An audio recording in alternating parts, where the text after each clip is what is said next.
So ladies and gentlemen, welcome to a brand new news roundup video. So there hasn't been like a bunch of crazy news in the past week or so, but I've got quite a few bite-sized updates here. So one thing that I haven't covered up until right now is that we have a new Nexus Point exclusive on the DCU saying that Deadman, the animated series, is in early development at DC Studios. There are no writers attached and it is yet to be greenlit, so more or less that's the situation that every DC project has been in, active development up until where they're greenlit, and the only greenlit projects right now, which are literally shooting, has been Superman, that's now in post-production, Peacemaker Season 2, Lanterns is officially greenlit. We should be hearing about casting at some point, which will tie into maybe a little bit later in this video. We also have Supergirl Woman of Tomorrow, which is greenlit, but as you can see, a bunch of them are still in active development. There's quite a clear difference there. But Deadman, is this what James Gunn was teasing when he literally, what was it? He tweeted that out quite a while back now. And if the co-head of DC Studios was teasing a character with no caption, just a picture, it kind of means that we're going to see them at some point. Now, this hasn't been debunked as of when I'm making this video as well, so I did wait a few days. James Gunn hasn't said anything about it, which, you know, could be a good sign and indicated that this could be actually in active development. But as Nexus Point News go on to say, as promised by DC Studios co-CEO James Gunn, more animated projects will be underway following Creature Commandos. According to our sources, we can exclusively report that one of these will be an animated series centered on the character Deadman. DC Animation's Deadman series is in early development, currently with no writers or scripts in place and is yet to receive the green light. And then they briefly talk about Deadman, how he's created in 1967 by Arnold Drake and Carmine Infantino and debuted in Strange Adventures 607. He was originally a trapeze artist named Boston Brand, who used the stage name Deadman during his performances. During a performance, Brand is murdered and his spirit is chosen by the goddess Ramakrishna to avenge his own death. Over the years, Deadman has crossed over and has interacted with several DC characters. He has been a central figure during the Blackest Night and Brightest Day storylines and is even brought back to life with a White Lantern ring. In the New 52 initiative, he joined forces with several supernatural characters such as Zatanna and John Constantine as part of the Justice League Dark. These storylines could possibly set up Deadman for an appearance in a future season of Lanterns or a possible Justice League Dark project. And this is the thing we now need to talk about. Why a Deadman series? What could Deadman go on to connect to in the DCU? Well, I'm sure James Gunn wanted to choose Deadman because, and I've seen lots of jokes out there because this is the thing that's been quite a long-standing criticism of the DCU. Why are we getting like B or C list characters, or like why are we getting the Authority movie? Why aren't they, you know, going full swing into concentrating on Batman, Superman, and Wonder Woman? Although, you know, the first live-action movie in the DCU is, of course, Superman, and we're getting a Batman movie. God knows what's going on with Wonder Woman, but James Gunn has always said that he wanted to propel other characters in the DC roster to be the new diamond characters of tomorrow in DC, and I'm sure like he wants to do Deadman for Deadman anyway, like initially in that of an animated series, which isn't the only animated series in the DCU that is canonical to the live action canon, because we do also have Creature Commandos. So now I'm thinking, if you're going to have like a Blue Beetle animated series on top of this, which is canon, and you'd have to think that we're going to see Shulamar Duenas, Jaime Reyes in live action after the Blue Beetle series in some project, well, the same thing can indeed be said for Deadman. Now, yes, could James Gunn long-term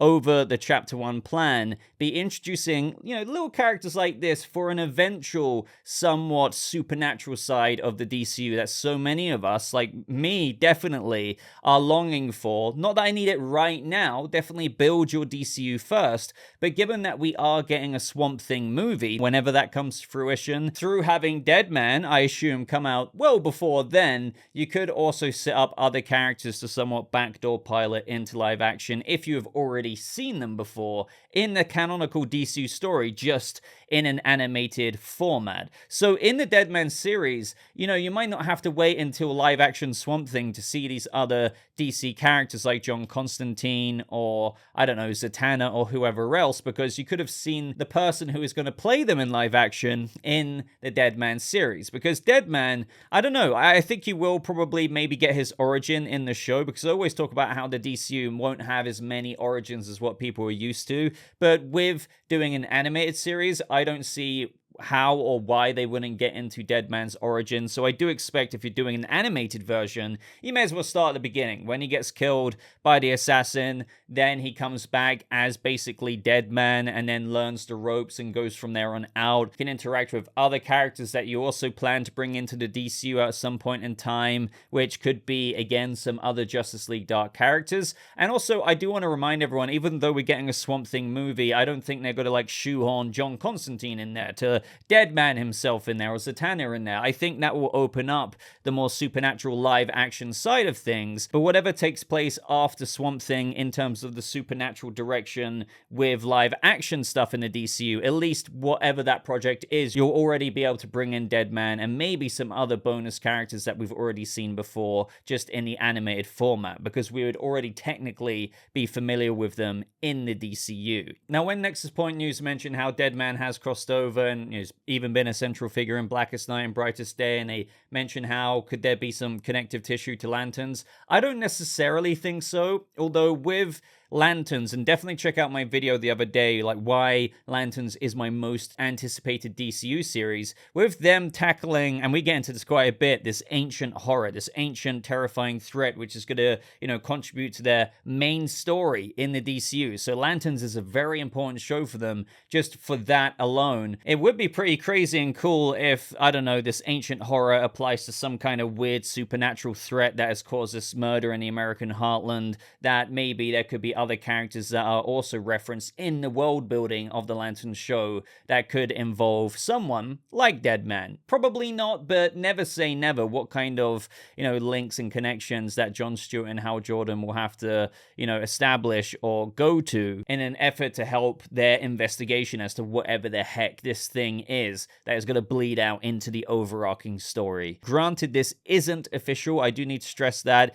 it could very well likely turn out to be true. And what I take about this is that I'm not absolutely buzzing for it. It's not something, and it's not necessarily even a character where I'm like, oh my god, this is the animated series and the DCU project that I've been wanting to get announced for the longest time. I'm not going to pretend that. However, I am still intrigued at how the DCU is going to flesh out its other areas of what differentiates certain characters in their universe. Of course, you have Lanterns, and we're going to have an experienced Howard Jordan with a rookie Jon Stewart investigate this very true detective murder. You're going to have Batman and the Brave and the Bold, and we're going to get all kinds of cool stuff there. You're going to have Superman with his metahuman compatriots take on and introduce us to this new status quo in the DCU where you have some corporately sponsored superhero teams, but Deadman's also getting us into the more supernatural side of things with how he's a literal ghost, Deadman, flying around, and who knows what that could invite us into with other things to play with in the DCU. So I say that to all of the people who are like, I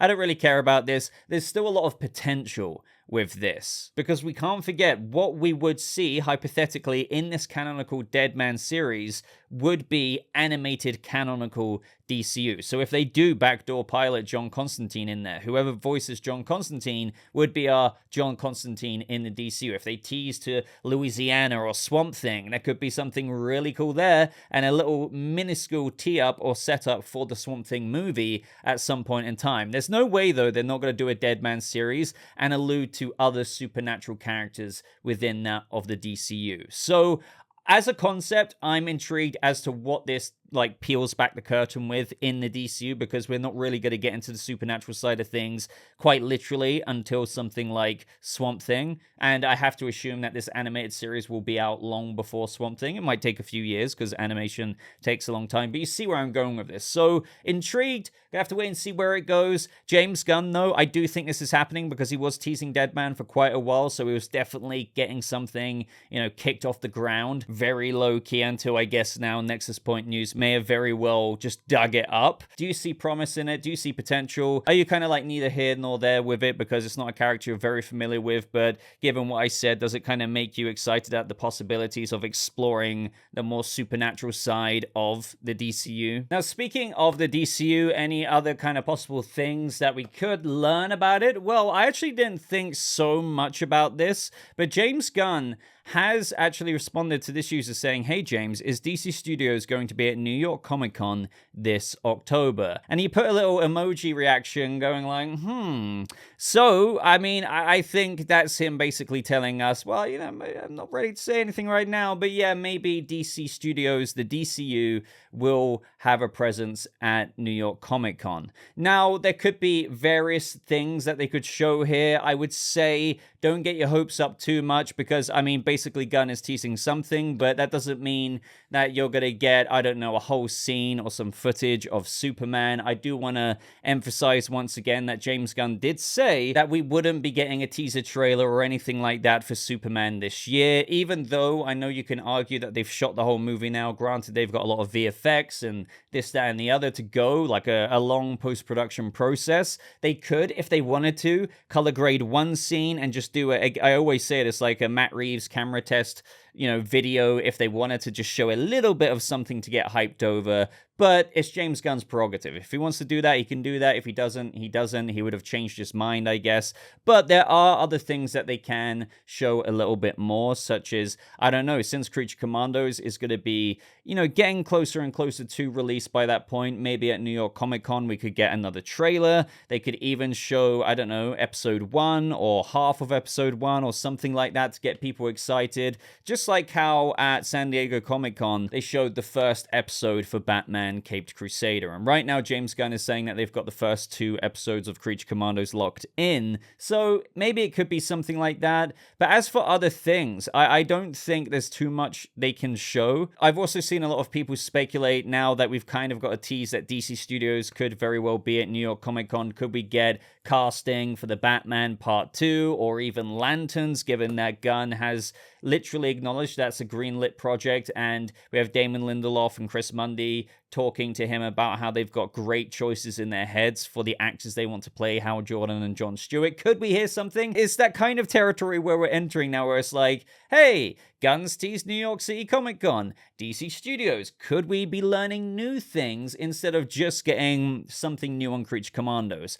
Possibly. It would be crazy if we got a casting announcement for Lanterns, but that makes me kind of feel uncomfortable to even say that because I feel like it would be expecting a bit too much. As for any actual DCU project announcements, I've seen some people speculate about that. That would be pretty nuts if, you know, Gunn in such a situation right now as well, that you need to bear in mind that this universe is still so in the early stage of cooking. It really is, that I think sometimes people expect so much before we've really truly began. So with that being said, I don't expect any new DCU project announcements. That would be wild. I mean, you could argue he could technically confirm the, you know, Titan series being written by Anna Nogueira that The Hollywood Reporter did a massive exclusive on. We've heard nothing about that. He could confirm Deadman. He could actually officially confirm the Blue Beetle animated series, which Gunn still hasn't on a technicality, even though Shola Marduenia has. New York City Comic Con, you know, hope for the best. Put your expectations set accordingly. If something crazy happens, great. But if it's not too much, well, really, that is literally no surprise to me. Anything beyond just the minimal would be amazing for me. But either way, James Gunn has responded to other fans over on Threads saying to this user, would you say that you're only 98% done with Superman, or that you are 98% done? And he's like, heck no. Once you're done shooting, you've only just begun. Still lots of editing, VFX, sound, and scoring to be done. So yeah, I'm surprised people are asking that. Like, James Gunn finished shooting Superman not too long ago, but there is like almost an entire year, well, kind of under that, before the movie even releases. So they've got so much to do, but they've also been doing VFX while they were shooting. So it's nice to know that they're going to have lots of extra time to not stress the VFX artists and just rush it out. Then we have this user saying reshoots can also add a lot of time on too.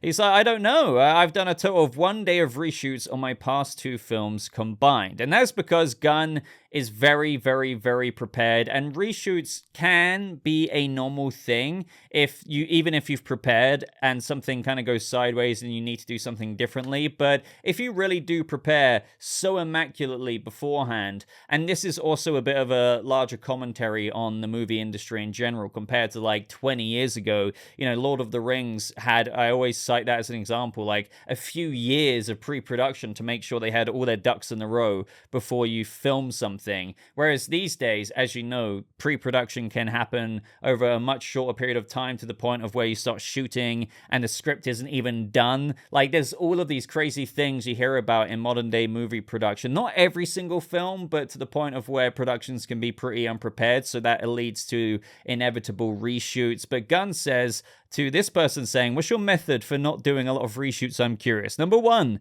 over-prepare. Number 2, don't start shooting until I have a finished script my whole team is happy with. Number 3, hire actors and department heads I know that can do their jobs. Number 4, surround myself with people who will challenge me and not just yes, sir, everything. Number 5, ask myself daily, are there any small imperfections in the script or what we're shooting that might end up feeling like huge imperfections when we cut the film together? Number 6, 1 and 2 again. And if there's one thing about James Gunn, whether you have shaken confidence in his ability to carry out a Superman movie or whatever it may be, is that I feel like this movie is in the right hands with regards to a man who takes it very, very seriously, who's very experienced with making movies. It's one thing if we'll enjoy the movie, like the story, the ideas, the execution of storytelling and stuff, but I feel like we're in safe hands with regards to how carefully and well constructed he's actually prioritized everything to the last detail of making it run like a smooth ship. Also, we have this user saying, how much input do you and Peter have over merchandising? Do you propose ideas and stuff, or leave all of that entirely to your team? And Gunn says, we're involved. Another user says, I can't wait for the Funko Pops, and Gunn says, me neither.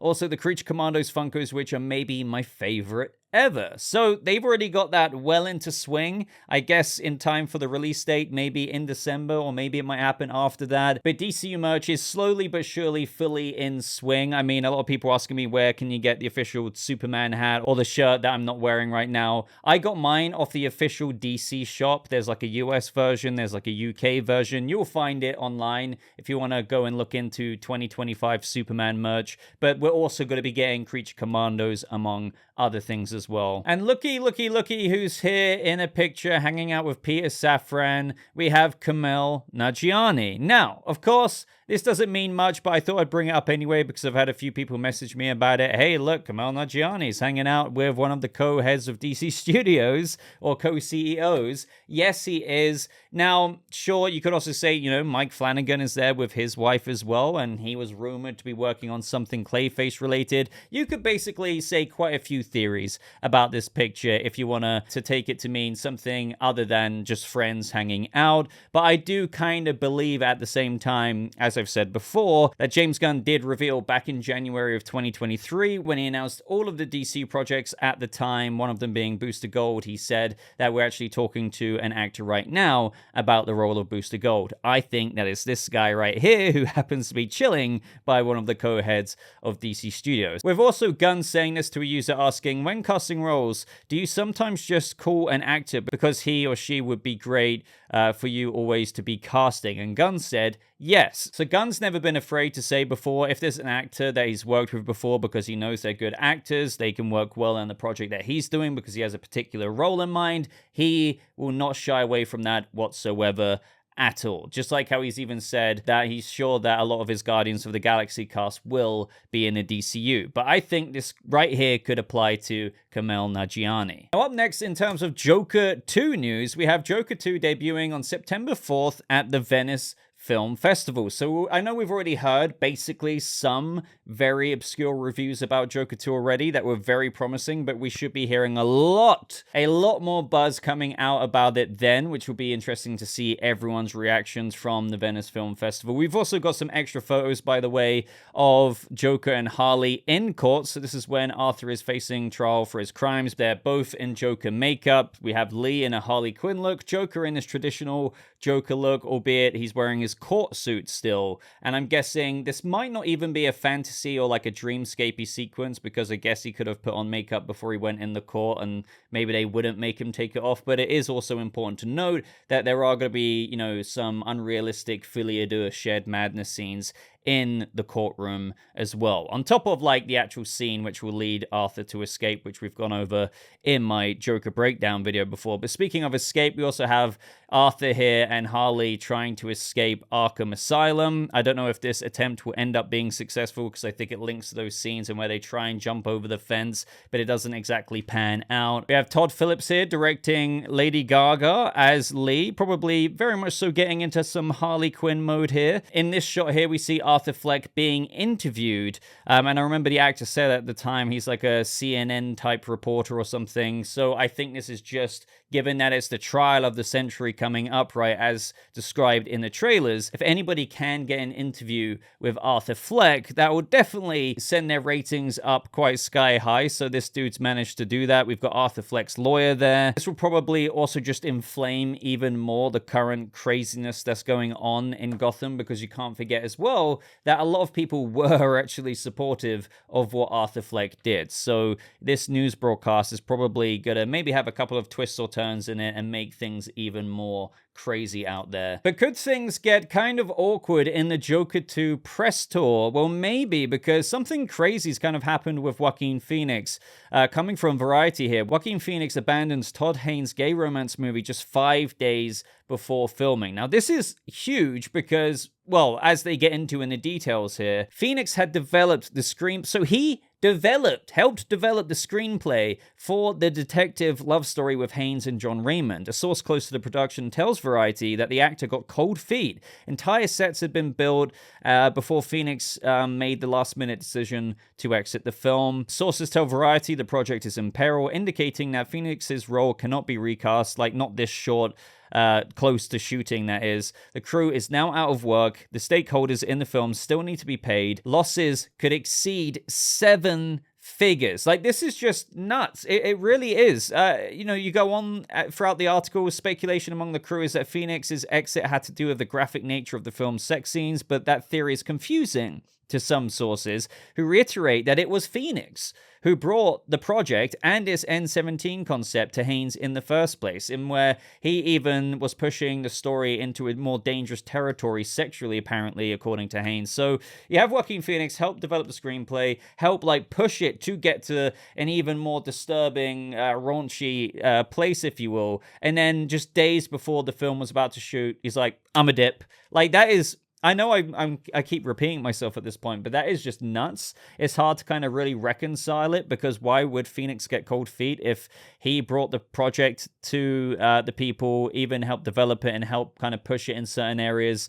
That is not great at all. Like, it's really bad, because also you just think about how much this has screwed over the movie when like the leading guy leaves. You have all the crew out of work. It's just absolutely disastrous, and I just don't get why he'd do that. It's not cool to do at all. Like, if there was like a very valid reason, like a crazy health crisis or something like that, that we learned about, you know, but surely that would have come out at the time. But just to leave it out of your own, you know what, I don't want to do this anymore, just days before, is, you know, nuts. There's no other way to put it. And now, obviously, people are thinking about Joker 2. What is this going to do to that movie? It could get a bit of bad press for it. Obviously, with Joaquin being asked questions, maybe. But maybe they're going to say, hey, you can interview Joaquin for Joker 2, but you're not allowed to mention this, or this. But at some point, you might have to think somebody could get a question in there. But, you know, we all know what Joaquin Phoenix is like in interviews. He's got quite a no F's given attitude. So I don't know if that would end up happening. But it's also, you know, some people are like, well, I'm not going to watch Joker 2 now because of this. This isn't cool what he did. Now, my thoughts on that is like, oh, well, I get it. It would also screw over, like, all of the people who worked on Joker 2, if you know what I mean, if you're going to kind of boycott Joker 2 as a result of Joaquin Phoenix abandoning this film just days before the actual shooting commenced. So there's really no good situation whatsoever, and I'm just looking to hear more details about what the heck actually happened, because it is almost hard to reconcile from where I'm standing. Like, why would you just do all of that to then leave days before filming actually commences if you were so for it in the first place? Like, surely this is going to open up a lawsuit or something. How could that really be in your contract to be like, yeah, I can dip days before if I wanted to, like, and screw over the whole film entirely? The whole experience was prompted by Joaquin, he said. It was prompted by his daring, his desire to push through barriers and really get into the uncomfortable places about this relationship. And yet it felt like a very organic process. So like more and more comments of how Joaquin was pushing for this film to be the way it was. So would it really have something to do with how he felt uncomfortable with the way it was if he pushed it so far? Or is there something else that we're just not hearing about right now? I don't know, but what do you think of this story? Does it impact your, I don't know, opinion of the star, Joaquin Phoenix? So much so to the point of, oh, do I even want to see Joker 2 now? Or are you still a fan of Joker and Joaquin's work that you want to go see it anyway and maybe not boycott Joker 2 for, you know, all the people who worked on that film? Like, where do you sit in that conversation of all of this? But ladies and gentlemen, I'm going to end this video there today. Let me know your thoughts on all of the stories we covered, going all the way back to the Deadman series and the DCU, how things could maybe even tie into bigger and larger things. What would you like to see out of that? Are you expecting any cool little tidbits coming out of New York Comic Con with DC Studios blatantly having some kind of presence there, whether small or relatively small, because I just don't think it's going to be big, and everything else. But if you like this video as well, I'd really appreciate a like. It goes a long way. Consider subscribing for more news roundups like this. But until next time, ladies and gentlemen, I'm going to love you and leave you. So thank you so much for watching. I hope you have a lovely rest of your day. I'll see all of you guys in the next video. Goodbye.